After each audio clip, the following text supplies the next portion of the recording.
that. If you were hearing me at all, you were only hearing me through. Okay, that's why I wasn't getting the chats. So let me know now if you can hear the audio coming through. It looks like I wasn't plugged in properly before, where now I should be.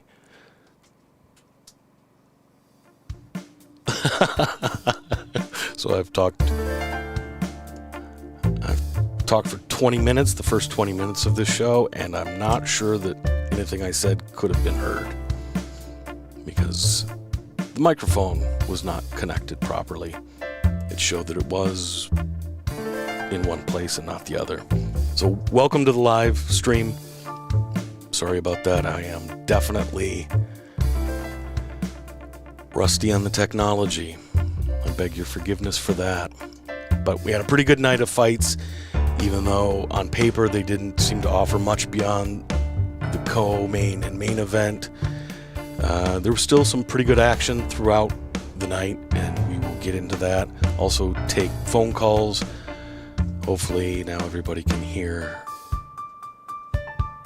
what I'm laying down. Let me know in the chat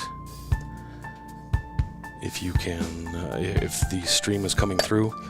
I did say that I'm broadcasting from the Fortress of Solitude tonight. The back 40, the middle of nowhere. Looks like I have good internet connection. Let me know that it's coming through loud and strong.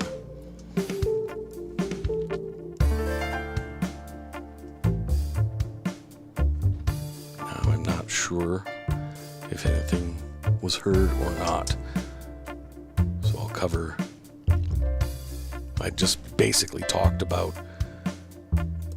the main event, at least the lead up to the main event, and how of all the narratives that people could have been talking about, I was surprised that it ended up being reduced to really just one narrative, and that was the most basic one. The monster, the power puncher, and the technical striker. And sure, that definitely was a legitimate narrative. It was one way to think about the fight, to anticipate the fight. But there were so many others, and one of the biggest ones was, to me, there were a lot of unanswered questions about Cyril Gane. He's been very successful, but he's had it all his way. And I wondered if this becomes just a fight.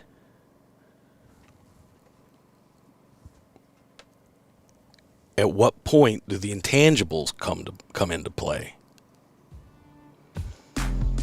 And I feel like we have a pretty good idea about Francis's intangibles. Even in that first Stipe fight where he got extremely winded, he still was pushing forward in that fifth round. Stipe thought he had him tired enough and perhaps even hurt enough that he could take some more chances, maybe get Francis out of there and never have to fight him again. Francis landed a counter, if you remember, in that fight, backed Stipe up, and that's when Stipe went back to the wrestling, took him down, ground out the victory. But to me, that was a big moment in the Ngannou career, because it showed for a guy who'd had so much success through his natural athleticism and power and meanness. He's not shy about separating dudes from consciousness or splitting their faces wide open or Pez dispensering dudes left and right. But when he got tired, would his heart abandon him? Would his pride show? Or would he be left naked and tired the way so many fighters have throughout history? And we didn't know that about Gane because he'd never been pushed. Now, part of that was he was so much in control of all of his previous fights. You get to a situation where It was almost like early Jon Jones, where he's dispatching these dudes with such ease and complete control. It wasn't until that first Gustafsson fight where he had to dig for something deeper, and Jon had it. I think tonight actually is a pretty good outcome for Ciryl Gane. This is something I mentioned before, that I felt that in some ways Gane was treating this fight as a reconnaissance mission. You get in there, you handle the bigger crowd, you handle a fighter that's a champ. It's not like when Gane faced Lewis in Houston. You know that Lewis is pretty much only dangerous for a little while, and Lewis is the perfect guy to use a technical, strategic game plan against, particularly if you have the sort of outside striking that Gane does. And then his footwork, you pretty much guarantee Lewis is never going to find his chin. He was able to take Lewis out of the fight almost really even before it started.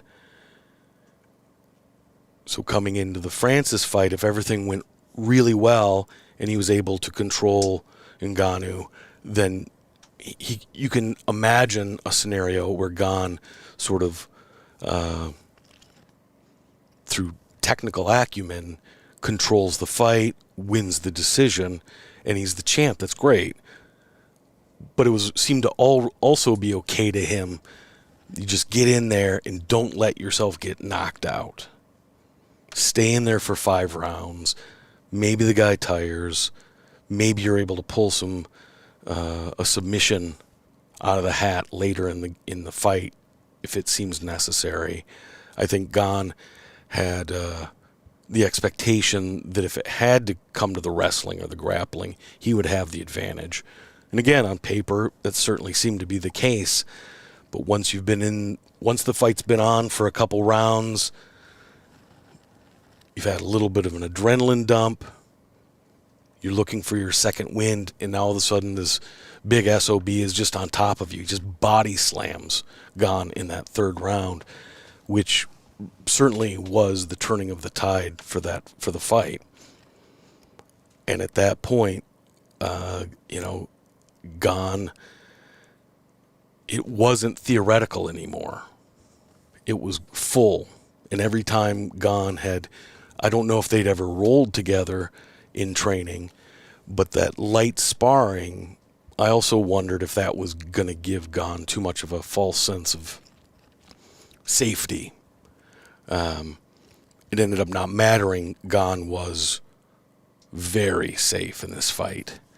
And perhaps ultimately that's what cost him the fight. That would be my assessment, is that if Gane couldn't get Ngannou's respect and or take out Francis's legs with the calf kicks or hyperextend the knee, it was going to be difficult for Gane to win a decision, because there wouldn't be a lot of strikes landed on either side, and he would be the one running away, and that never looks good on the judges' scoring card. I wonder, and let me know in the comment section what you think about this. I'm not seeing people come through, so let me see if we can do this. Pop out the chat. Oh, there they are. Okay, for whatever reason it wasn't coming through on the normal screen. We're having all kinds of fun tonight. There you guys are. Thank you so much. No audio. Yes. Thank you. How horrible. So 20 minutes of me talking with no audio. Some people are saying the main event sucked. I don't feel that way for the reasons I've mentioned, but also because it's such a rebuke to the strongest narratives coming into the fight. The whole idea of technical. And Jesus, we make the analogy to chess all the time with fighting, and it works on one level. But at the end of the day, it is getting punched in the face and taking it. It is getting tired and having somebody that's bigger than you on top of you. It's no longer theoretical. It's very visceral. It asks something of your heart and your pride. And for me, Ngannou answered all those questions. He used the Greg Jackson game plan to a T, the old Holly Holm. You don't expect me to use some grappling, but I'm going to use some grappling. And that's going to give me enough of an advantage that now when we are just standing in open space, you're not sure what I'm doing. And that's just enough in a close fight that, it maybe skews things just enough. One more thing in the mind of your opponent. And oftentimes in a close, otherwise what would be a close fight, and this was a close fight, it gives you enough of an advantage. And it's not the kind of thing that you can script out beforehand if you're, say, a bettor. You're not going to bet on the fact that sort of a small technical advantage will show itself in the fight, or that a guy like Ngannou would even try to employ it. But we could see how impactful it was. I guess for me, this heavyweight clash is a reminder that it is about the fighting. It is about closing the door for 25 minutes and the better man emerging victorious. And I think we had that tonight. That doesn't mean that in a year from now or 2 years from now, Ciryl Gane won't have more on the line, because he's had everything go his way, and he's made everything go his way. You can't take anything away from Ciryl Gane. My biggest concern was I was wondering, is he on the Anthony Joshua spectrum? A guy who is a magnificent athlete, not a lot of personality. You don't know how much passion he truly has for the fight. Clearly, Gane has a lot of passion for the training and for the martial arts mentality. But listening to his interview with Ariel Helwani, I was surprised at how it just seemed like, people just suggested I get into MMA, and then they trained me and I did what they said, and I've been successful. I never really planned on being a champion. It's very different than somebody like Francis, who spent a very difficult youth, and pretty much the only thing that gave him hope was the idea of one day using his fists to beat down an opportunity and take it for himself. And I think that the more technical, cerebral, dispassionate approach can work, and particularly for Gane in a heavyweight division if Francis isn't around. But in this particular fight, it really did come down to the intangibles. And I thought Francis would have the advantage, should that be the case. But it played out that way, even more so. And that slam in the third round was monumental. It was pretty awesome. In a fight where Francis didn't land the big punch and Gane didn't show very much of his technical ability, we still saw a fight. It wasn't pretty. It sort of ended up looking like a biker fight. That as the longer the fight went on, it just became sheer will and just brutal strength, one man holding another man down.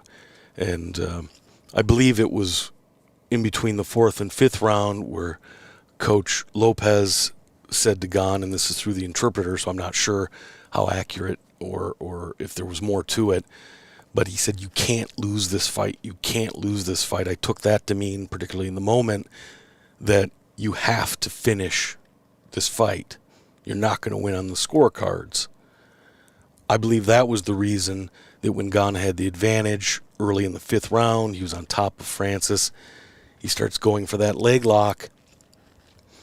And to me, that was such an overestimation of your own position and perhaps a disastrous underestimation of not only Francis's skill, but his heart. You could tell when they had rejiggered a few times, readjusted, and Gon was able to actually get the ankle for a moment, that Francis wasn't going to tap. He simply wasn't going to tap. Now, maybe Gon strips his ligaments or destroys his knee or his ankle, wherever the pressure was best. But you didn't see panic from Ngannou. He ended up using a fair bit of his own strength and pretty much grit to get out of the initial position, and then used his strength and body weight to get the dominant position. And I wonder how much of Coach Ferdinand Lopez, is constantly running down Francis and talking about his weaknesses, how present in that fifth round was it in Gon's mind? Like, I've got this guy. This guy doesn't have the technical skills. He's a brute. He's an animal. He's a monster. He's not a technician. I'm going to get him with this leg lock, and I'm going to be the goddamn hero. And how much of it was just desperation and almost a way to give up gracefully. You go for the leg lock, it doesn't happen. It was your Hail Mary, and you didn't have to fight out the rest of the fight. We won't know. We may never know exactly what made Gon go for that. But anyways, I think the future's still really bright for Gon. He's definitely going to have to find something in the fight for himself. It's going to have to be more than an athletic competition. It's going to have to be more than martial arts. We haven't seen Gon against Stipe. We haven't seen him against a guy like Jon Jones. Those are definitely two guys that would put him in tough spots as well. He certainly seems to have enough technical skill to win either of those fights, particularly if it's more of a point fighting matchup, the way he's been able to pull off in past fights. But to be able to go to that dark place, you have to have something invested in a way that Anthony Joshua in boxing doesn't seem to have that extra motivation, that point of pride. So we'll have to see about that going forward with Gon. And then Francis, as far as I understand, now that he's still the champ, he's got the champions clause, so he can't just leave the UFC. His contract rolls on. I think it only rolls over for a year, I believe is the case. So if he wants to basically sit out for a year, he would then be a free agent, I do believe. But I wouldn't be surprised if there was another clause the UFC could put in place to keep him in the fold. To me, what you do is you work with the UFC the way McGregor was able to do. There should be plenty of money in a fight between Ngannou and Tyson Fury if they wanted to go that route. Let's go to the chat here. And pretty soon we will open up the lines as well.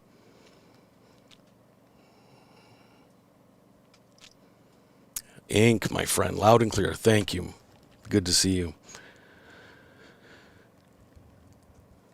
Sounds good. It sounds okay. Why? Andres asks, why in God's name do fighters go into fights with damaged MCLs or ACLs other than for the money? Ngannou was both impressive with his wrestling and disappointing with his lack of energy action. Well, I think the fact that he couldn't really bounce, he's normally pretty flat-footed, as we know, but even from the beginning he was you could tell he was fighting within himself, and it seemed to be more than just him trying to be more patient. He wasn't amped up in the same way as he was walking out. He looked very confident, but he was also, you could tell he was staying within himself. So it's knowing now that he has compromised knees, or at least one of them compromised, that makes sense what we were seeing during the walkout from him. Definitely from Gon during the walkout. That was the first time I saw him carrying tension. He likes to be loose. He likes to be free and easy, carefree. And he was trying to get that. He was trying. There were a couple moments as he was walking out where he was trying to smile a little bit. It was just really uncomfortable for him. But that's what experience does for you too. He's now fought in the biggest spotlight. He's fought for the actual belt against the legitimate champ, and he gave him a good fight. I think next time he comes back, and he probably, it would be a very different fight the next time around for both guys. But I think Ngannou, because he did sit out, he ended up sitting out, and they ran the interim fight instead of Francis either fighting Lewis or Gon or whomever. Francis didn't want to take even more time out. So I think sometimes, and you see that with fighters that don't have the popularity or the belt. Thinking about, I'm not going to remember his name, but everybody will know who I'm talking about. The 170-pound English guy, won his last 9 fights. I can't remember his name, but not able to get a championship fight. One of the things that everybody forgets is before the pandemic and before travel was difficult, he was the one hitting the brakes. He went on a bit of a hiatus. He was looking for the perfect fight, and that put him behind the 8 ball when it came time to really get the bigger fights. And quite honestly, it's not fair, but it pisses the UFC off. They want guys to fight when they want them to fight. And I think Francis he believed he could beat Gon even with compromised knees. And he wanted to have the upper hand with UFC. He wanted to have leverage. As he said, it's nice to have options. Well, now he's got the upper hand again, at least as much leverage as he's going to get. Maki Diaz says Gon was way too confident. Makes sense someone with an ego like his would cry on stage. I think he was confident for a lot of good reasons. I think he's very much the product of his coach, and it really was a disservice his coach did to him to slag Ngannou as much as he did. It's always better to assume your opponent is going to be better than what you expect than if you constantly drill the idea that he's not going, that he's limited, that he can only do this. What we got here?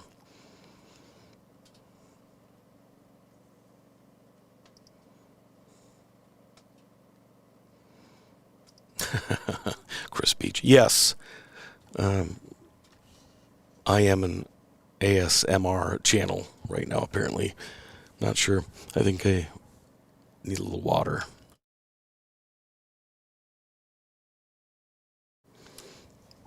Yeah, I wasn't even drinking during the fights, but I don't know why I'm a little parched. Okay, Zane Moore asks, let's go to the co-main event. Who did I think won the co-main?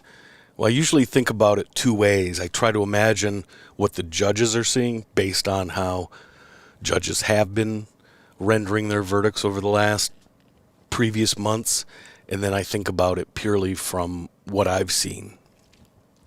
So if I was thinking purely from myself, who was a little more dangerous, I thought Rogan and DC were inflating the damage that Moreno was able to do. So I wasn't surprised that a lot of people on Twitter were really heavy on Moreno winning the fight. I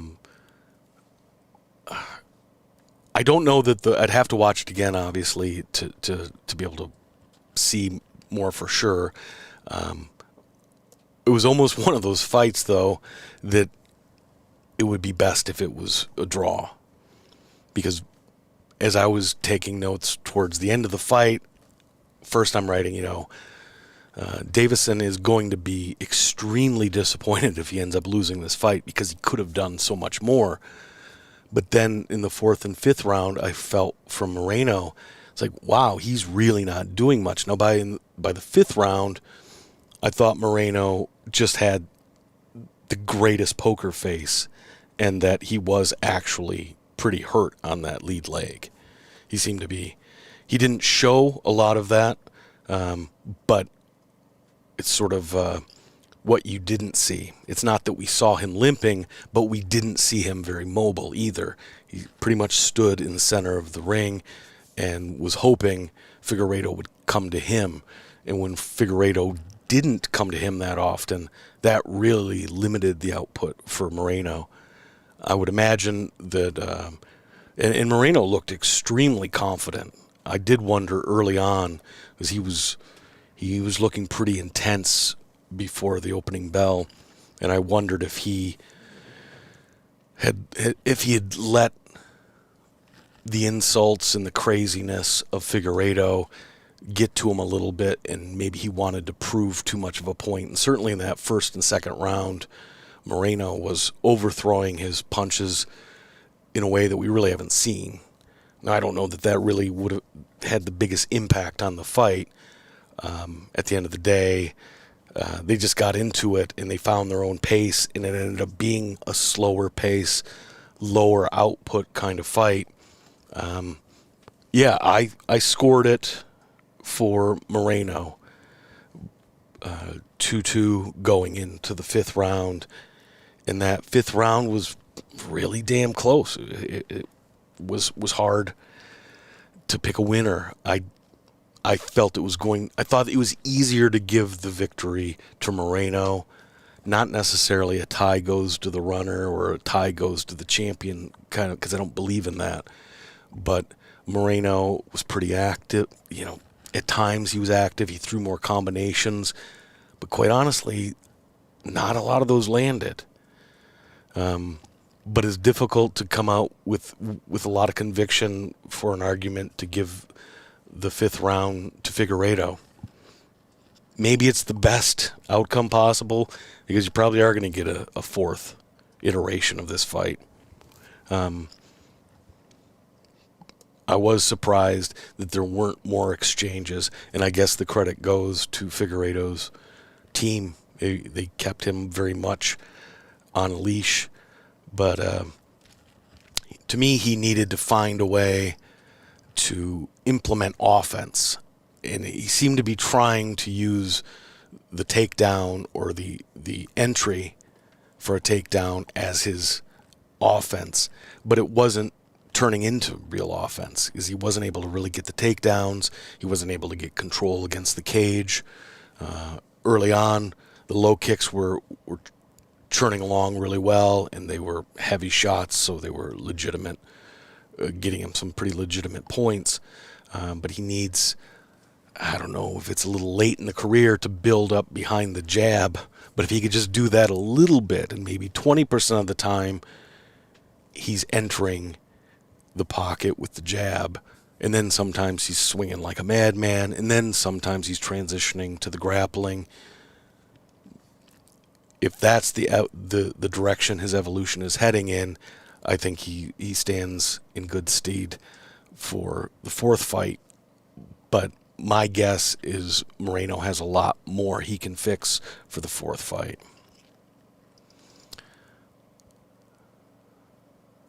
All right. Credo Ape Thor says, stinky pay-per-view.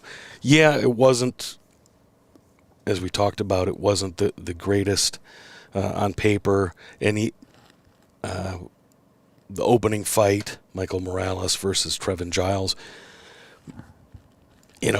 I would prefer to see young guys making a debut like that on the prelims. That's where they fit best. I like to see the veterans and the true contenders on the actual main card. We didn't get that tonight. We got the 2 big fights. And, with the way things are with UFC and everything with the pandemic, I think in some ways they're lucky that they can even keep some of these fight cards together. I imagine that had a lot to do with why Francis wasn't able to pull out of the main event. I wouldn't be surprised if it comes out at some point that there were talks between him, or at least his management, and UFC, and the UFC may have made some concessions to keep Francis on the card, because you lose that title fight at the very top with the heavyweights, and it makes a very tough pay-per-view, especially when they're going to the raising the price for this one. You really expect a better card. JL Huey says, how pissed is Dana? I assume you mean because Ngannou won. I think Dana is, other than Ngannou seems to be a little bit of a difficult guy to control, that's not always bad. He doesn't get himself in trouble. He doesn't make an ass out of himself. And he's not even a jackass the way he talks about fighter pay. I think he does a pretty good job of expressing his point and being fair the way he talks about the UFC. I saw a clip with him and Trevor Noah, and Noah seemed to be sort of almost baiting him in to really bash the UFC, and Ngannou didn't. He made his case, said he wanted to have a little more stake in his own performances, and that's a reasonable take. So I think Dana's issue, from what I can tell, has largely been with Ngannou's management company. But,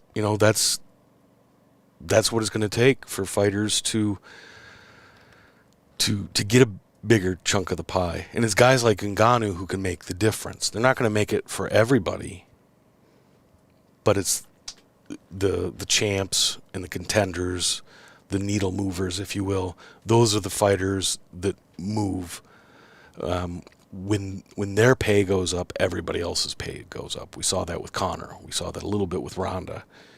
When they're bringing more eyeballs, it's that much easier for the UFC to part with a few more dollars for everybody else down below. That's not what people want to hear. Everybody wants all the fighters to make more money. But at this point, that's just not realistic. Royal Blood says Gon is not driven. It doesn't seem he wanted to win. He's doing all this for his manipulative coach. Yeah, I think, as I said, Gon's going to have to find his own personal reasons for wanting the fight. And he may. He didn't shit the bed tonight. He went out there. He wasn't able to control how the fight was fought with his game plan. And he didn't really have, it seemed like he did have a plan B, and that's when he came back. He tried to grapple with Francis a little bit in the fourth round, and then, of course, in the fifth round, and that just didn't work for him. He may have the technical superiority to Francis, and maybe in a pure grappling match he wins. But in the middle of a fist fight, it was Francis who had all the advantages, who took all the advantages in the grappling department. There's a couple funny ones, yes. Yeah, Micro Max says the only surprising factor of the main event was Ngannou's ability to wrestle right up to the last minute of the fifth. Yeah, and it wasn't like he was being dynamic with the striking on top, but he did control the position, and typically I don't love that. But one fight out of your career, you use your position to win a fight. To me, that's showing a diverse game. Maybe if he was a guy who just was laying prey his whole career, he gets a little old. But certainly that's not the case with Frank. I don't see that as his future, that he, pulls some sort of Dagestani wet blanket over all of his next opponents. Francis was very much in the camp of a specialty fighter. I think a lot of people made the allusion to him being like a Deontay Wilder. But I didn't think that was fair, because Francis did show an ability to find a way to efficiently land the power strikes. He's not like a Derek Lewis who needs a little help finding the moment to be able to land the big blow. He can't really produce those moments for himself every time, or with regularity, or with efficiency. And in the 5 fights leading up to tonight's fight, Ngannou was able to do that.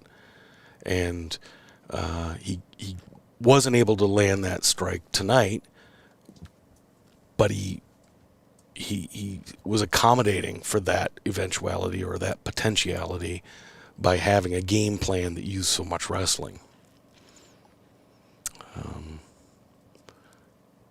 JL Huey says, great advice from Ngannou's corner all night. Oh, yeah, Eric Nixick. He won the battle of the coaches, for sure. And he was right on in Dewey Cooper as well, who is an interesting guy, hell of a striking coach, but was very calm. Normally Dewey Cooper's pretty exuberant and a bit over the top, even in the corner. But tonight, you could tell he was really bringing his energy down, making it as rock solid for Francis as he could, and gave that great advice of, hey, you don't have to throw with power. Just throw straight shots and then the uppercuts. And that was spot on. And we saw that, I think it was the 4th round, where Gane had come in a couple times, and both times Francis was able to stop the flurry with an uppercut and really put Gane on notice, put him back on his bicycle, and that way he was able to control the pace and the distance and the when and where of how the fight was going to take place. We're going to open the phone lines here pretty quick. Let me get that up here. All right. If you want to call in, I don't know how long we'll go tonight. We're just kind of jumping in here last minute doing the live stream. Just want to touch base with everybody.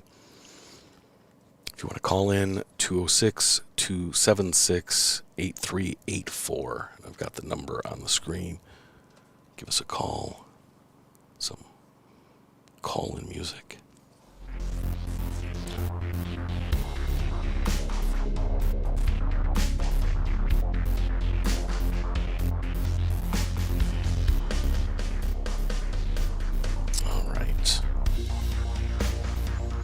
Popcorn Sutton asks, any plans for more body language analysis? Yes.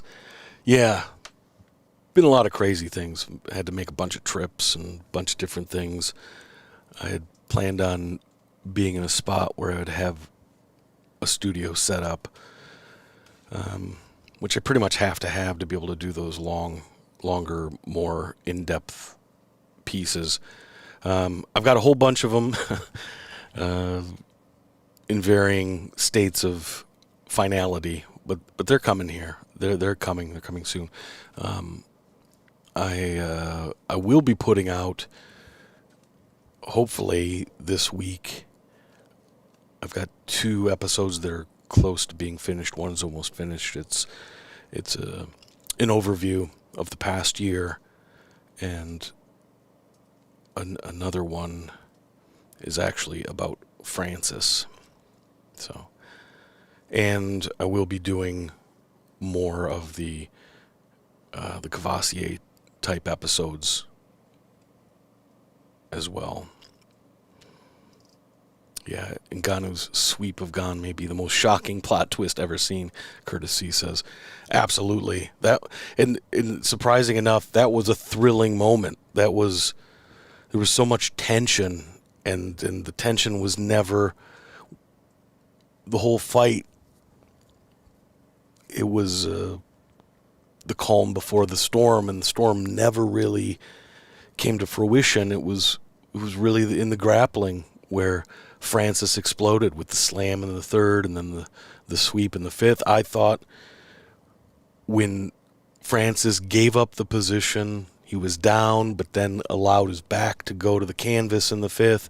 I thought that was it for Francis, and I was surprised. I thought, that's not what I expected. I thought maybe he wouldn't be able to get up against Gane, but that he wouldn't submit to laying there. And then he didn't. Gane helped him out. And Francis made the sweep, though. It wasn't like Gane just gave it to him. Francis had to take that, and that was great. Thanks, Popcorn Sutton. I appreciate you. So the phone is open. If you have a comment about the Ngannou fight, what you expect next, and what about Jon Jones? That was one of the underlying riffling narratives beneath the surface. I've long said that there's no way Jon Jones ever fights Ngannou unless one or two guys kind of create a blueprint to show how you can beat him. I don't think Jon wants to go out there in his first fight and try to and walk right into the teeth of the wood chipper. I think Jon was really salivating over a fight against Gane, because Gane's game is kind of like Jon's game, but Jon has all the wrestling as well. So you'd think if Jon couldn't get what he wanted, if he couldn't see what he wanted to see early on with the stand-up, he'd be able to take it to that other place and dominate with the wrestling and the grappling and the elbows from being on top. But Ngannou's shown against Stipe, and then tonight against Gane, he's not so easy to take down. And if you do get him down, he's got the power to reverse even when he doesn't have the most technical approach. Curtis C. asks, did anyone else notice Dana's absence when the main event was decided, the decision? Yeah, I saw somebody say that Mick Maynard was the one. I didn't notice. I was listening more than watching at that point. And yeah, apparently it was Mick Maynard who put the belt on Ngannou. And that's, to me, Dana normally does a good job of not being petty in those moments. There's all kinds of other moments where Dana loves being petty and poking people and all that. I almost wonder if Dana allowed Mick to do it for Francis, because he felt that Francis wouldn't want him to put the belt on him. Otherwise, it makes fewer headlines if Dana just does it. And Dana can hold his nose and put a belt on all kinds of fighters that he's had issues with in the past. So I wonder if it's that, or if he really was trying to send a message to Francis, but it wouldn't make the most sense. Because why freeze the guy out now? It is what it is. He's got the contract he has. He's got the championship clause, so he's going to be around for a year. Why would you? With him winning the fight over the young upstart, you're now stuck with the guy as your heavyweight champ. Why not try to bridge things over with a nice gesture? So that's the reason I would suggest perhaps Dana had Mick do it out of even respect, or so that maybe Francis couldn't.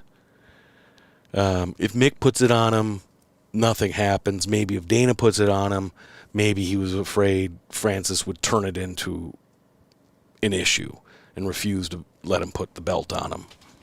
That'd be my guess. Otherwise, I think if Dana thought it would go smoothly, I think he would have just done it, because for the reasons I already mentioned. But yeah, Dana's absence was conspicuous, as J.L. Huey says. As far as the next fight for Francis, seems like it's going to be a little ways off. He's got in. He's now that he's re-solidified himself as the champ, and showing all these other abilities, plus the knee injury. They're going to have to give him at least I don't know how bad the MCL or ACL is, if it's completely blown. Sometimes those things are worse if they're not fully blown. But I would assume he's looking at 6 or 8 months to be fully back and ready to go. So you're talking the end of summer probably before you even can think about putting him back out there. So maybe they've got to do another interim belt. Maybe we get Gon versus Jon Jones anyways. And that might be Jon's best way to enter into the heavyweight division. And then what about Stipe? You know, we haven't heard, at least I haven't heard a lot from Stipe. It seems like he should be pretty interested in the way things are going. You know, the guy just had the misfortune of getting beat by Francis. Well, you know, a lot of other dudes have had the same misfortune. Stipe, what is he now? He's damn near 40, 39, if not, you know, closing in on 40. He's not going, I would imagine he's not going to get a title shot with his return fight, but maybe he can fight a Gon. And if Francis is going to be out, perhaps it would be for an interim belt again. But I don't know that they'd put Gon right back into an interim fight. Anyways, that's all kind of interesting. Matt King, good to see you. Thanks for showing up.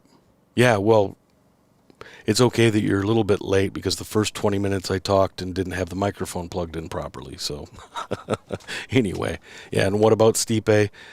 Well, yeah, like I said, I think his best option is to try to insult Jon, and that's not hard to do. Just poke him a little bit. Jon was seemingly, I thought that fight was greenlit. I thought Stipe wanted it. I thought Jones wanted it. Seemed like the UFC would want it. Again, if Francis is going to be out, that might be a really good interim fight, say right around International Fight Week. You know, the first week of July.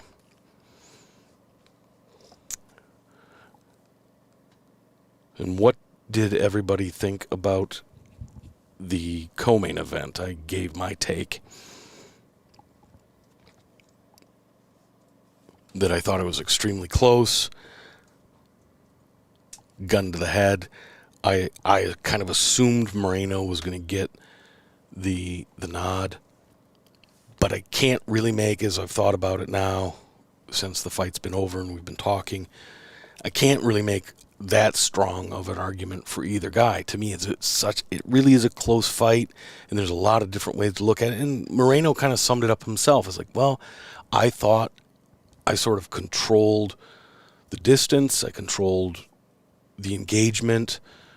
I threw a lot more combinations, and he threw with some more power. And those are the kind of close fights that are the most difficult because it depends on the disposition, the fundamental disposition of the judge. Are you looking more at say, was it the third round where, or was it the second round? No, it was the third round where Moreno had the volume and most of the control of the action, but he wasn't going crazy. It was just it was a nice advantage. And then Figueiredo sat him down in the last couple seconds of the round. Now, for me, I do give that round to Figueiredo. But the rounds where he wasn't putting Moreno down, I had to go with the volume. And, maybe I was giving too much credit for Moreno throwing, and he wasn't nearly as efficient. But just watching it live, I narrowly gave it to Moreno. Matt King says Moreno by a hair. Yeah, and that's usually I don't. Usually I can say a fight is close, but I have a very definitive sense. Even if maybe I'm not right. Maybe if I watch it closely, I'd have a different opinion. But I usually have a pretty good feel. Like, no, it was close, but it's not a toss-up. Where, to me, this one, It really does. Without it being a wild, crazy fight, and I thought that that's how the fight was going to play out. The way the last 15 seconds went, I thought the whole fight was going to be basically that. Without a tremendous amount of output in only a few really big moments in the fight, it might be most fitting that they fight again. I'm trying to think who else is they're talking Pantoja and Askarov, but it's not like any of those names just demand to be on the next pay-per-view. And no offense to those fighters, I think the division needs to be a little more active. It's just too damn bad that I'm not going to remember his name. He fights out of Denver. Crazy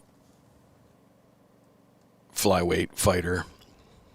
Let's see, I got it written down here somewhere. Got it right here. See if I can. I've got it. Yes, Brandon Royval. To me, he's an exciting fighter, and even Bontarine, the dude he fought in his last fight on the Chikadze Cater card. I think both of those guys are a few fights away from being, maybe 3 or 4 fights of maturation to being sort of must-see championship contender material. And so the division's a little bit light on that. They got a little bit silly with the whole Cody experiment, and I think there was a belief that there would be a natural progression, that once we got past the trilogy, that you'd be able to move into a Garbrandt fight. But maybe the next guy is Kai Kara France, because he came in and he didn't live up to the hype. He was having a tough time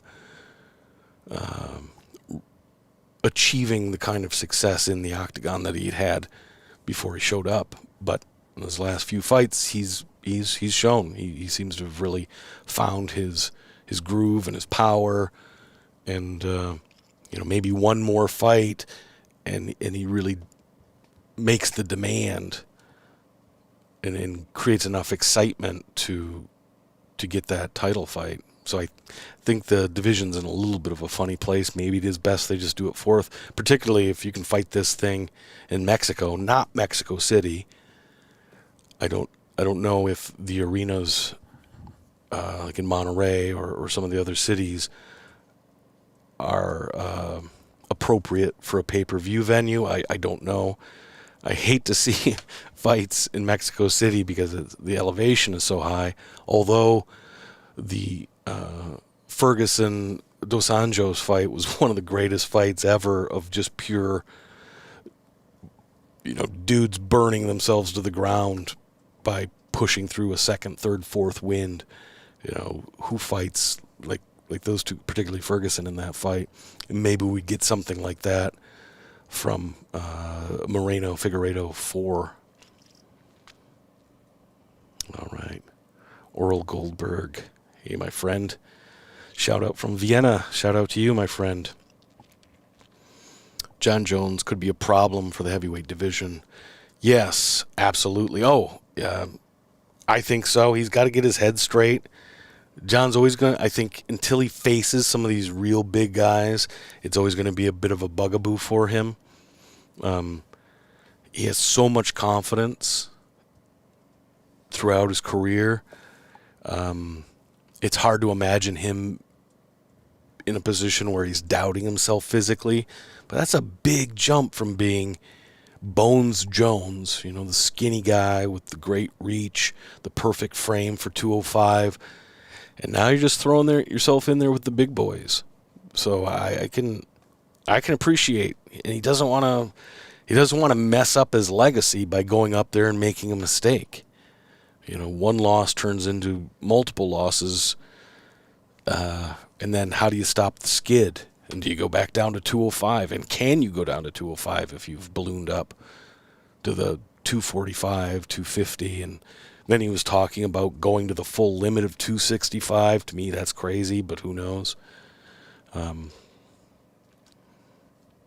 So, yeah. I'm not moving off the position that Jones is not going to fight Ngannou, at least not on purpose. But if he can find a fight that isn't Ngannou, particularly if it's an interim type fight against Stipe, I think he would go for it. He's sort of painted himself in a corner in that way. Ink asks, thoughts on Said Nurmagomedov? Don't know much about him, but he looked awesome tonight. Yeah, he did. And I'd remembered him. I couldn't remember if he was one of the cousins. Khabib's got, 2 or 3 cousins, or like close, if they're not quite family, they're from the same village, and I believe that Said isn't. Well, he's not related, apparently. And I couldn't remember if he was at first I couldn't remember if he'd fought at 125, and yeah, he had, which is crazy, because he's quite large. He had nice size for the 135-pound division. But what's funny is so many of these Dagestanis, you think of, at least I think of Khabib, and they all can wrestle, but like all these dudes can strike. It's not just Zabit. Pretty much all of them, even Makhachev, his striking is so much beyond what Khabib ever showed. Now, maybe Khabib had more of those skills and he just was always more disciplined. And I think that probably is part of the case. But Said, if he could make 125, which would be crazy, I don't think he could do that sustainably. He's getting older. He's, now, 29. I think he would be a definite threat within the year at 125. I'm assuming he's not going to make that weight again. At 135, sure, we need to see him against some more competition. But damn, Cody Stamann was ranked at one point, and he's a solid fighter. He's a bit of a blue-collar guy, and to me, he's a little bit like old-school Clay Guida, not in that he's wild and sort of frenetic, but that he really leans heavy on wrestling, but can't use that wrestling against the very top guys. That's how I saw Stamann, even though at times he's shown to have some pretty effective striking. But he seemed hell-bent on becoming a fan favorite tonight. That was what he was talking about throughout the week. They talked about it in the broadcast, that it was knockout or nothing. Well, he got nothing. He wasn't 50% the striker that Said was. Very impressive. And to me, the thing beyond the actual success and what he showed in the fight, it was that Nurmagomedov was so poised. Talk about instantly being in a flow state. The Stamann was the one who was trying to control and pressure to open that fight. And Said was part matador, but he was a vicious matador. He would make you miss and then make you pay for it. And you can see that even in the little bit of the grappling that Stamann tried to do at the end, good luck with that. The guy's got wrestling for days in his back pocket if he needs to use it. And so very excited for Said Nurmagomedov. To me, he's a dude. I'd made a list of about 15 guys or 12 fighters who over the last calendar year really, to me, put themselves on the map as fighters that you have to watch. The ones you get, they're not the big names yet. They're maybe not actual contenders yet, but guys that are on that cusp. They're going to be exciting every time you watch them. And for me, Said Nurmagomedov, after tonight's fight, you got to put him on that list of when when you don't look at the fight card until an hour or so before the fights are about to go off, and you're like, oh, he's fighting, awesome. The kind of guy that makes the undercard worth watching. And pretty soon, I think you're going to see him on the main card. Can you imagine seeing him against Merab or any of the Hellions there maybe a good fight for Saeed would be Ricky Simone. They seem to like to throw some curveballs at Ricky Simone. There you go. Actually, I just got myself excited for that fight.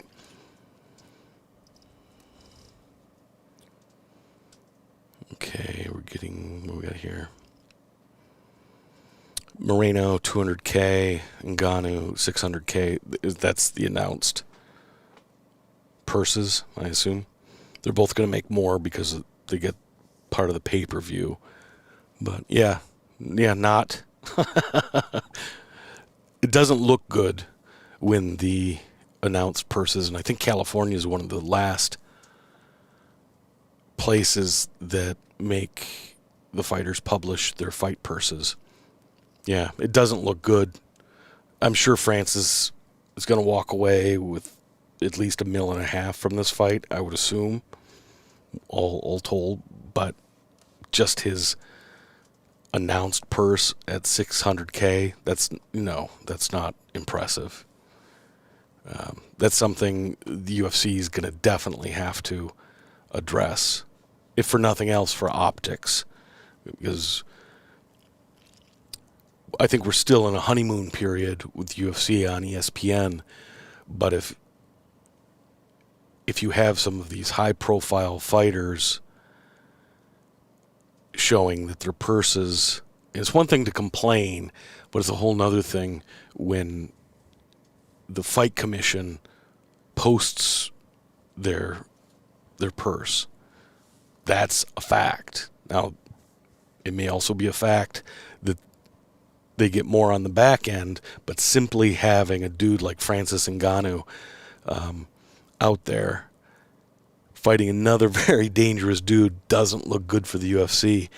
And that is one of the things that will help pump up the fighter pay as the UFC gets more popular, more mainstream, being on ESPN.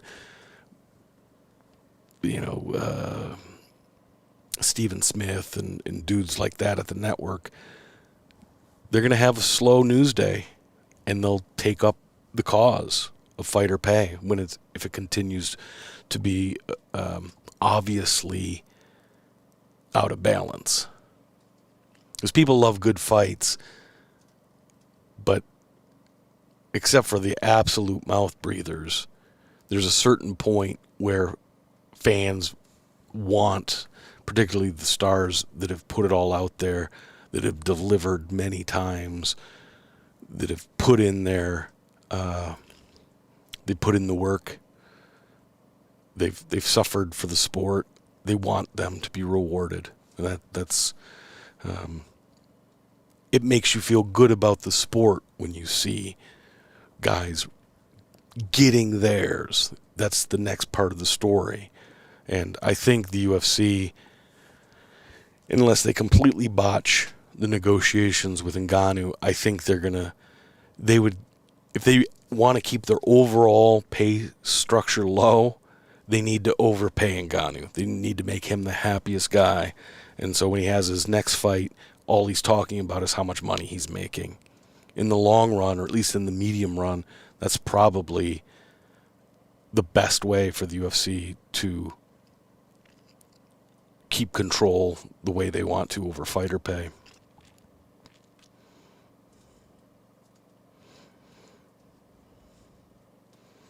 There you go. Inc. says they should bump the bonuses to 100K to distract from fighter pay. Yeah, for pay-per-views, that would do, because that's a big number. 100K, that's, compared to the other major sports, it's not that much money. But to the average person and to the, it's life-changing money.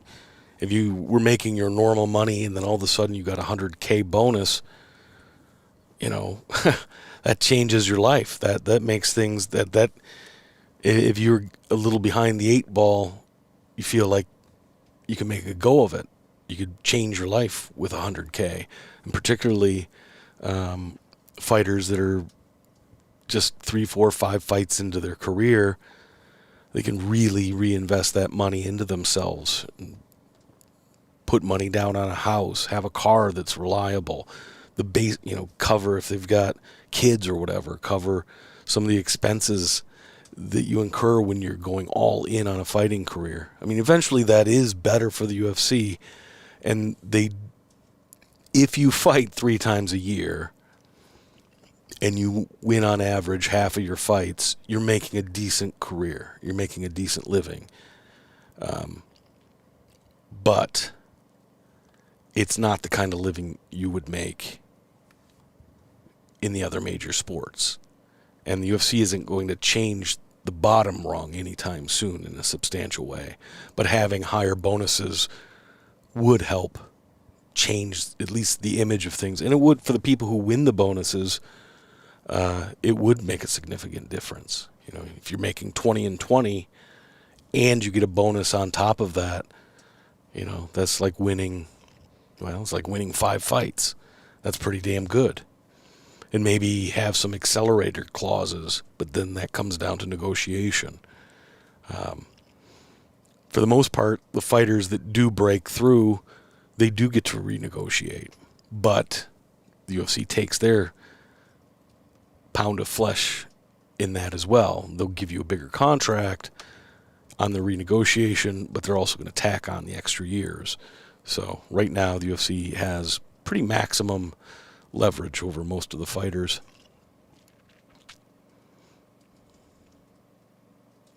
Yeah, 1.5 million for the heavyweight champ. Baddest man on the planet is a joke. And the young people on the internet will see it that way. Absolutely.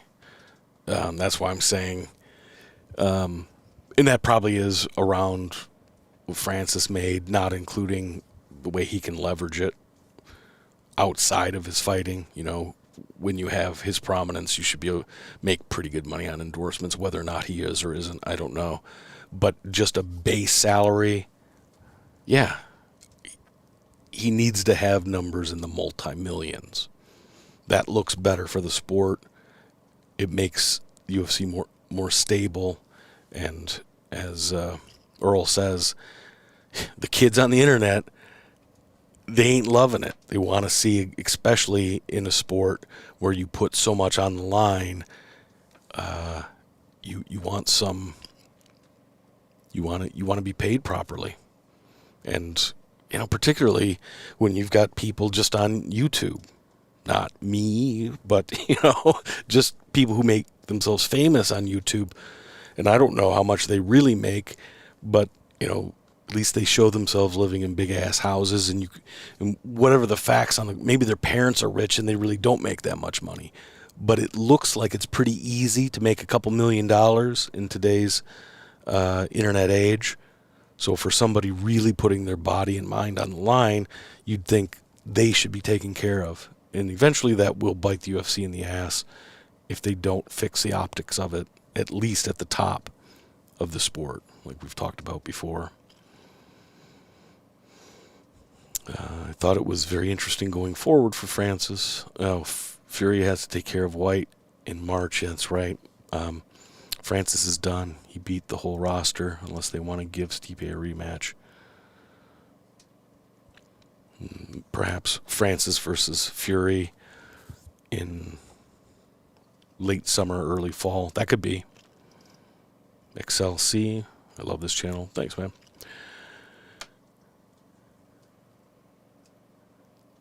I'm South American in soccer. You get individual contracts in some countries. Clubs even pay their income tax. They also pay coaches, physicians. Yeah. I don't know a ton about international football or soccer, but one of the things that I always thought was cool, I have some friends that have really been into soccer forever, is the whole way dudes get paid. and that they have these transfer windows and you can just have your contract bought out.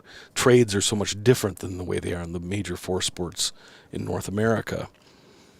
I don't know how something like that could really translate to fighting, because you don't have anything close to equal.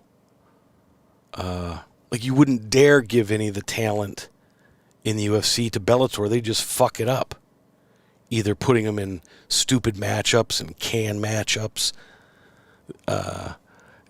or, you know, not getting any viewers and wasting by having such poor production value and, you know, lesser than platform as far as what channels they're on. I mean, the UFC have really put themselves, if you don't want to call it a monopoly, and technically I don't think it is a monopoly, but functionally it is, because there's no comparison between the UFC and Bellator at this point. So you really can't have fighters floating from one organization to another. It's just not apples to apples the way you have, even in, you know, there's, from what I understand, there's several major. You've got the German league, you've got the Italian league, you've got the Spanish league, of course you've got the English league, and there's probably more leagues than that that have legitimate clubs and talent. If there was some way that you could have more promotions that were actually trying to build the sport, you know, but it seems like you either have the UFC dominating MMA or you have the boxing model. And the boxing model is horrible. You know, if you're talking about the number of people who make a living at boxing versus MMA, it's very, very, you know, it's at the bottom of boxing, they're making no money. They're not getting anything paid for. They don't have any health insurance. Where the UFC, you do have insurance, at least as long as you're there. You should have it for life once you've had so many fights. But the UFC is building the sport. It's sustainable.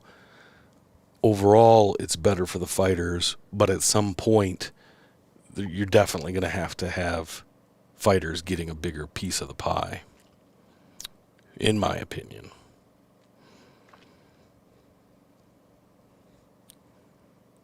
Jail Huey says winner of Lewis versus Tuivasa gets winner of Stipe Gon.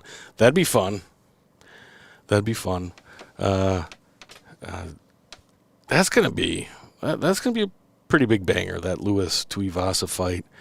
I never know with Lewis. It seems like Tuivasa's really got his head screwed on straight at this point. He understands what he wants. That he wants to see how far he can go, how good he can become. For a while, it seemed like, well, you know, I don't mind throwing these bungalows. I'd do it for free, so why not do it and make some money? Where now he's sitting down on his career.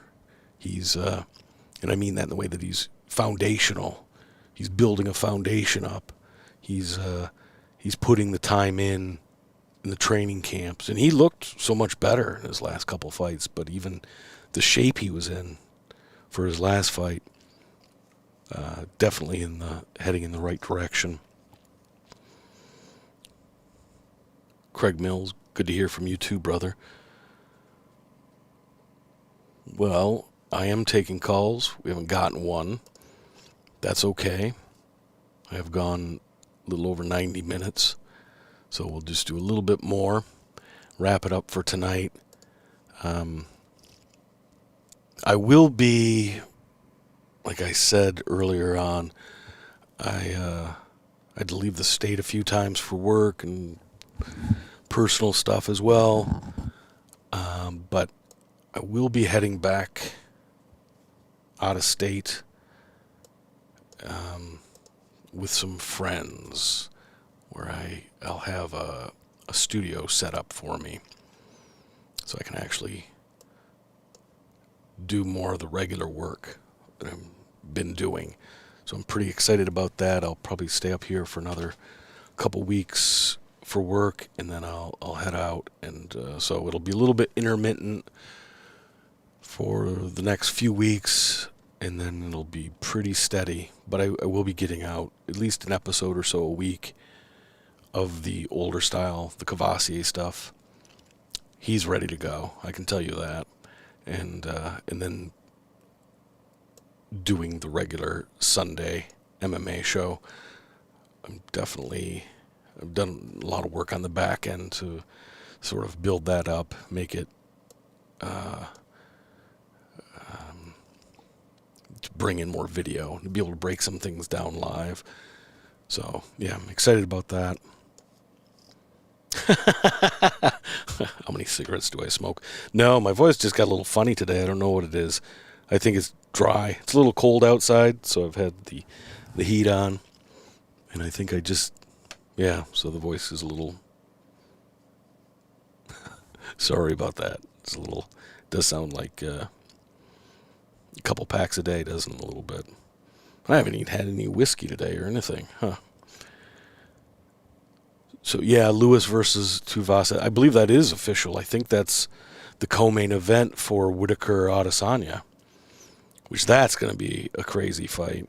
And I will definitely do some pre-work on that. Ideally, I'd like to put out an episode or two a week, and then do either a Thursday or a Friday live stream where we kind of talk about the fights that are coming up, cover the narratives and who's looking good and some of the, what we can glean from fight week, and then the Sunday morning show as well. So that's really the plan moving forward. Right. Michael Rodriguez says, I'm sure I'm late, but what are your thoughts on the main event? Yeah, a little bit late. That's all right. Basically gave a lot of kudos to Ngannou for being able to implement a game plan to be able to go to another place. And I had thought all week that this fight might come down to the intangibles, because if Gon wanted to fight highly technical and uses movement, that would make it difficult for Ngannou to land the big strikes, but it would also make it difficult for Gon to really rack up a lot of a high punch count. That's really, to me, what made Gon so vulnerable to the grappling, is that he wasn't able to get the respect and either take out the wheels from under Ngannou by landing some significant leg kicks, or by crashing the distance and landing some of his big elbows. I thought if he was going to really, I didn't see him hurting Ngannou with just his hands, because I didn't think he'd be able to hit him enough times to do that. But if you could get in there with some elbows, maybe cut open the big man, sometimes that changes a fighter's disposition when they see their own crimson running down their mug. But Gon wasn't able to do that. Again, I think this was pretty much Gon almost doing a reconnaissance. His coach wanted it really, really bad, but I think Cyril figures, hopefully it doesn't end up being a Dan Marino situation where you think, well, he didn't win the first Super Bowl he was at, but he'll win one in his career, and then never got back to the big game. I wouldn't see that for Gon, particularly at the heavyweight division. He's a couple fights, and we've talked about some of the scenarios. He comes back and fights Jon Jones or fights Stipe, then he's right back in line for a title shot.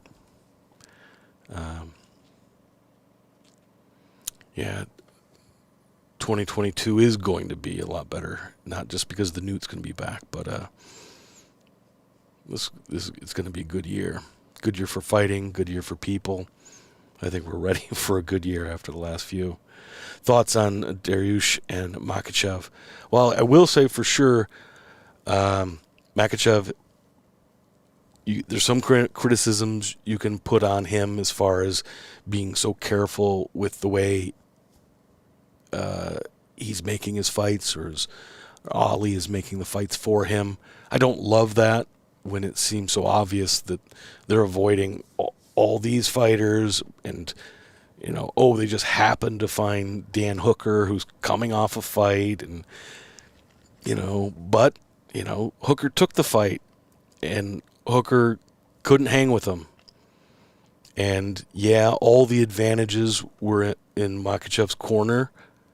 They were fighting. It's basically it is a home field advantage fighters have talked about, particularly North American, but Jesus coming all the way from Australia and then to America and then over to Abu Dhabi.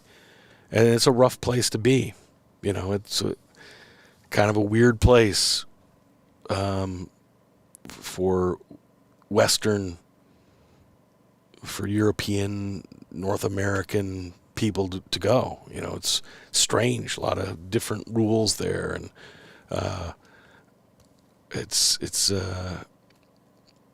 tough for some of the fighters to acclimate. But Hooker took the fight, and Makhachev couldn't have fought any better. You can complain a little bit about some of the matchmaking, and he's trying to weasel his way into getting a title fight even before he'd fought a ranked opponent. But, Dariush is probably, in some ways, the easiest fight for him in the top 5, top 6. But Dariush is there. He earned the spot. And I'd like to see Makhachev have to take on a Gaethje or a Poirier or a true elite at 155 pounds, but I don't think that's the way it's going to work out.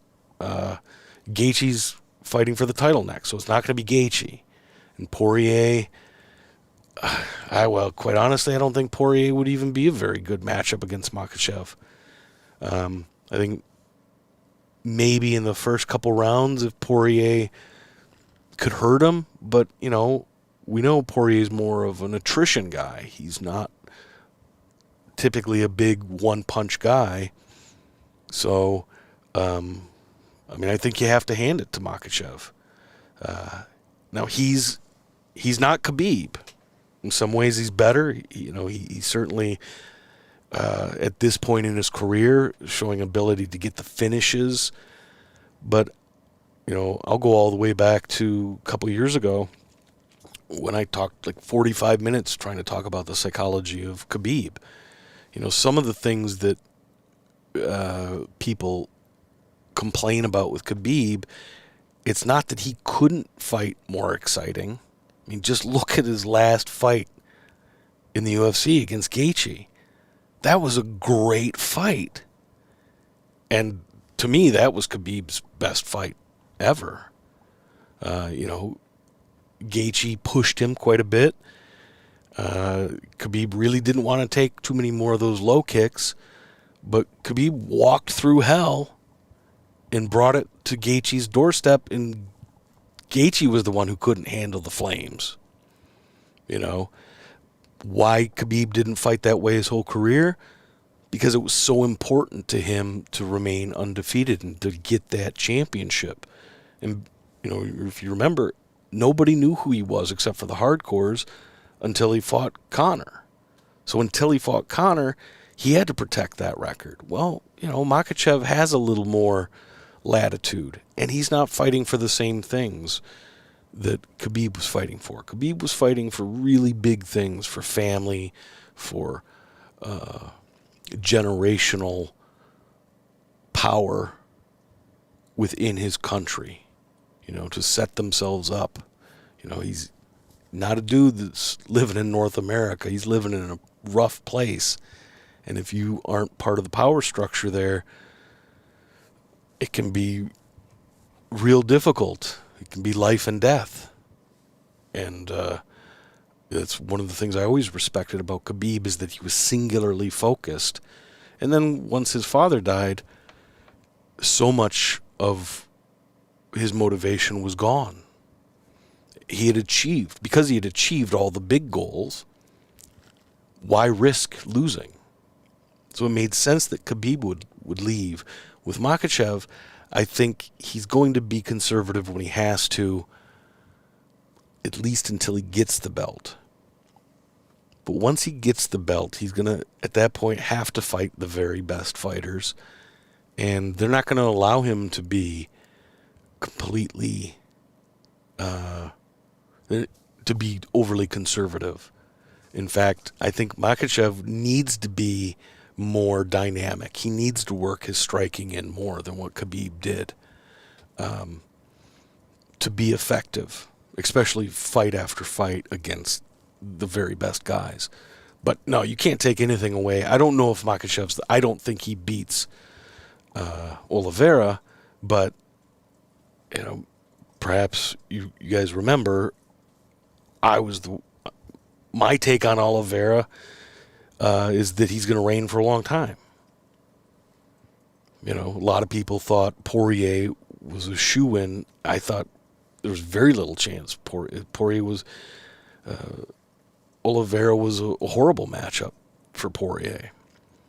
And with Makhachev's raw grappling prowess, I think he gets into some positions where he truly Khabib's people, like in his last fight, what he was able to do with Hooker, to use the technique and that close control, and all of a sudden he's got the dude in a submission, and if he doesn't tap, he's going to bust his damn arm. I mean, that is those are powerful techniques, and the ability to do that when the fight's still young, that's impressive. But Charles Oliveira, I think he can control distance better, and you're going to have to be a hell of a lot more careful the way you try to take him down versus taking Dan Hooker down. So the Dariush fight should be a really great... Well, it's going to tell us something about Makhachev for sure. Quite honestly, I think it might end up being a bit of a slobber knocker. Those of you who've watched Dariush from back in the day, that was one of the problems he had. He couldn't help himself. He would get into crazy fights. And he'd been working on that, sticking with a game plan, because he is so good on the ground and so good with control and all of that. But pretty much all you had to do was hit him hard once, and then you're just in a Donnybrook. And then, the way he was fighting those fights, it was 50-50 whether or not he was going to win. I think that's what happened with him versus Alex Hernandez. But with Makhachev, I don't think he's going to be able to just control the fight with grappling. And at that point, Dariush is sort of forcing him to use hands. It'll be interesting. It'll be an interesting fight for sure. I'm looking forward to that. And there's something. Makhachev is such a goofy guy. You pretty much never. He speaks. I don't know. At least in public, he speaks almost no English. But he's got that goofy ass grin. There's something endearing about the guy, in my opinion. That Makhachev. I don't think he's the brightest guy. He just kind of has that goofy look. But if you catch him on his Instagram, he's always like riding some crazy ass horse, or he's on these crazy mountains on an ATV. He's like a pretty crazy dude. He's definitely got some personality. It really makes me wish I understood Russian, because I don't, even if he spoke more English, I don't know that it would come across. I think he's a pretty funny guy. I hope the lead up to Colby versus Jorge provides some nuggets to analyze. Looking for it. Yeah, definitely going to have to look into that. Alex Bones Jones asks if I'm intoxicated. No, my voice is just a little blown out tonight for whatever reason. I don't think I'm slurring my words. I don't typically slur my words when I drink, though, except at the very end. And then by that time, it's too late. There's no saving it.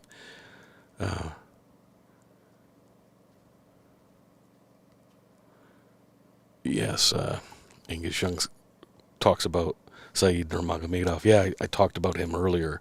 He definitely had one of the most impressive nights on the undercard, for sure. That he was, as I said earlier, against a guy like Cody Stamann, who, he's not a top 5 guy, but he was in the top 15. And I think on any given night, a guy like Cody Stamann could go on a little bit of a run. I feel like he just lacks a little bit of punching power, or he could be more like a Josh Emmett kind of guy who can use his wrestling, but he can dig into the back pocket and win a fight that he's losing with his power. And Stamann just didn't have the ability. I think it's because he's got those little arms. He's got Artem arms. So it's difficult for him to have sustained moments of just striking dominance. He pretty much, by his stocky nature, he's going to be a take one to give one kind of guy. He doesn't seem to have the physical attributes or acumen to be super elusive. He's not a Jimmy Rivera kind of guy who's more stocky but has good footwork. But still a solid fighter. He's a top 20, 25 fighter for sure, even now. And Saeed had zero problem with the dude. Again, it makes me wonder what's next for him. And I'd propose that Ricky Simone would be pretty much... Now, maybe that's advancing Saeed a little quicker than you'd want to, but the guy's 29. He was out for a while. Let him get it. Let him get after it. And if you're going to fight often, losing one at this point isn't the worst thing, particularly if you're going to learn something from it. And that'd be a hell of a test, because Simone's got a gas tank as well. Yeah. Shut the hell up, Inc. He says, just so we're clear, Connor's fighting for the title next. Yeah, no. Definitely not.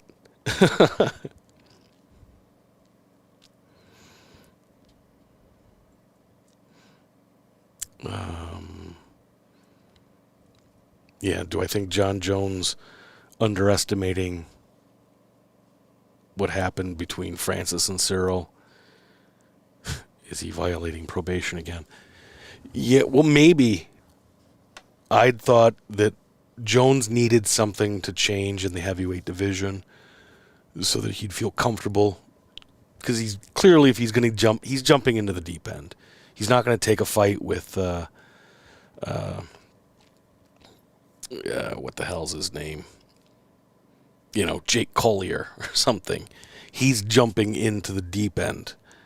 And it's going to be for a title or an interim title, or it's going to be some kind of a marquee type fight, maybe against a Derek Lewis, because it would be popular. And perhaps tonight's fight gave Jones some sort of optimism. Like, okay, well, if I can stay at distance the way Cyril did, I can outpoint Francis, and there's no way Francis is going to out-wrestle me. And whether or not that's, I would assume that'd be true for Jon. So he may find a chink in Ngannou's armor from tonight's fight. Now, I would suggest that he might want to pump the brakes a little bit, because Ngannou, to me, proved what I already thought. He's a dynamic fighter. It's not like he's got 5-star skills at all these other aspects of fighting, but he knows how to set up the power strike. He knows how to pace himself. He's now shown that, at least against Gon, who had never been taken down, and, has a pretty good reputation, at least theoretically, from a technical standpoint, about being on the ground, that Francis was able to, for the most part, control things and have his way. But I would think Jon would immediately be thinking, well, that's not going to be me. Even if he picks me up and slams me, I'm right back up. And Jon's probably right. So maybe this is enough of a humanizing fight for Francis, that it gives Jon something to picture in his mind other than all those goddamn knockout highlights. Because I think that's what Jon has been seeing and can't get it out of his head. It's like, that dude is so big. Ngannou reminds me of my brothers who used to beat the shit out of me as a kid. Where now maybe he can see Ngannou as a guy that if he works one of those great Greg Jackson game plans, he can tire Francis out, get the win, beat the guy that hasn't been beatable, and then he's on his way. He's the heavyweight champ. He's the greatest ever. All of that. So perhaps Earl says Jones is not fighting heavyweight. Yeah, and that's still my belief, is that Jones isn't going to go the heavyweight route. I think I don't know. I think what he'd love to do is to fight Chael Sonnen again. And that he'd probably do under his old contract. But I think that's the one fight he would absolutely take tomorrow. But to go back to to go back to the light heavyweight division, I think that makes him think that he would look like a fool.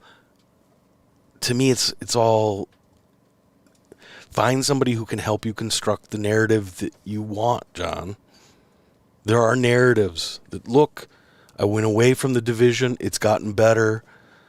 If Yuri Prochazka beats Glover, that's the perfect segue if he wants to go back to 205. Now here's this young kid who's all exciting. I'll go back there and fight him. But again, what Jon really wants, he wants to be loved. He wants to be seen. I believe he wants to be seen in that superstar echelon. He wants to be like Tiger Woods or Michael Jordan or Wayne Gretzky. And we haven't had one of those guys in MMA yet. You know, Conor is really big, and Conor was very, very famous and made tremendous amount of money, but he's no Michael Jordan. He's not dominant like that. Obviously, I mean, that's a massive understatement. And I think Jones, if he'd never messed up, if he'd never made any of the mistakes he'd made, you know, he probably would be in that kind of conversation of being a true elite, transcendent athlete within his sport. So I think Jon still kind of wants that, but Jesus, he's not the young guy anymore. It's not that he's old, but he's right on that, and we don't know what he's going to look like.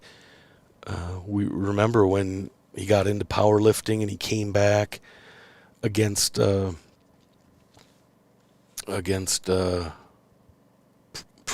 Preux. And Jon looked so sluggish and having a really difficult time working his typical game plan. And, he's not had the same level of dominance and success. How much of that's the mindset and not working? How much of that is time keeping up with him, the game catching up to him? He's going to have to shit or get off the pot with the heavyweight talk, though. So, all right. So,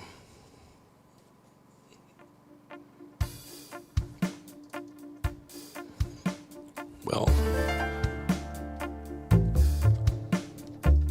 I appreciate everybody showing up for the live stream. It was the last minute, but quite a few folks showed up for it, and I appreciate it. We've gone just about 2 hours.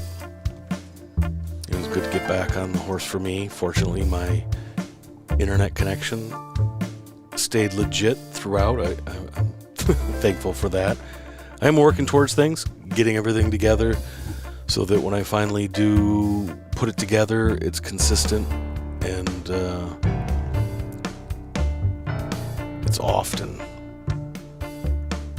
And that's where we're heading towards. So not too much longer, and I'll be heading down to the new house and the studio my friend put together for me. So I appreciate everybody showing up. Good seeing you, Earl, Angus, Nink, some of the old timers. And if you have any requests, I've been thinking about doing some shorter episodes and getting those up as well, maybe like 5 to 8 minute long episodes. So if you see a clip or a couple clips or an exchange that you want broken down, just shoot it to me on the Twitters or Instagram or wherever, and or you can write me at alpacathosaurus@yahoo.com,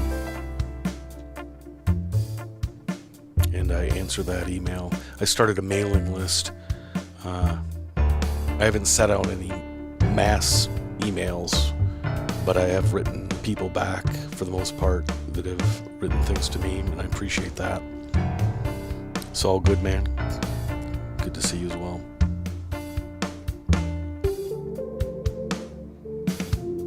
Remember, this isn't supposed to be easy.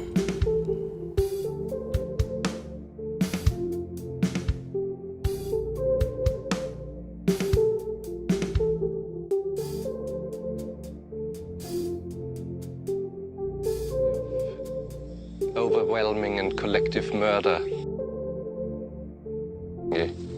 It is not that I hate it. I love it. I love it very much. But I love it against my better judgment. And we have to articulate ourselves, otherwise we would be cows in a field.